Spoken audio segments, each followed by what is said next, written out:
अगर वो आपकी बात नहीं मानते, नाफरमान हो चुके हैं, वो छोटी छोटी बातों से झगड़ते हैं, लड़ते हैं, तो आज मैं उनको कहता हूँ कि आपने ये स्क्रीन के ऊपर जो आपको नक्श नजर आ रहा है, इस नक्श को आपने एक सफेद पेपर के ऊपर लिख लेना है। इस नक्श को लिखने के बाद आप अपनी औलाद के गले में डाल दें। अगर वो आप अपनी औलाद के गले में नहीं डाल सकते, तो फिर ऐसा करें, इस नक्श को किसी पानी के अंदर डालकर उसका पानी अपनी औलाद को पिलाएं।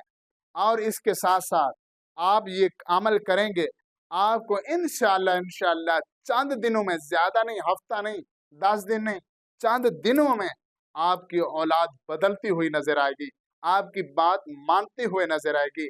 लेकिन ये अमल आपने लाजमी करना है। ये जो नक्श मैंने आपको दिया है, इसको जरूर लिखना है।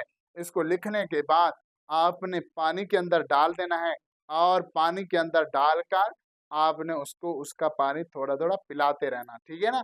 अगर आप इसको औलाद के गले में डाल सकते हैं, ये तावीज चमड़े के अंदर मढ़ाकर उनके गले में डाल सकते हैं, या दाएं बाजू के ऊपर बांध सकते हैं, तो ये बांध दें। वरना अगर ऐसा काम नहीं हो सकता, तो दूसरा हल ये होता है कि आप उस तावीज को पानी के अंदर डालकर किसी बोतल के अंदर बंद कर दें, और जब भी वो पानी पिए तो आप ये पानी पेश करें। चाहे दूसरा डालें, और थोड़ा सा इसका भी लाजमी डालें, जो तावीज वाला हो, जो दम वाला है। तो आप ये अमल करेंगे, इंशाल्लाह चंद दिन के अंदर अंदर आपकी औलाद आपकी हमेशा के लिए फरमाबरदार बन जाएगी। जो माँ बाप परेशान हैं, उनको चाहिए कि ज़रूर ये आप नक्श लिखें।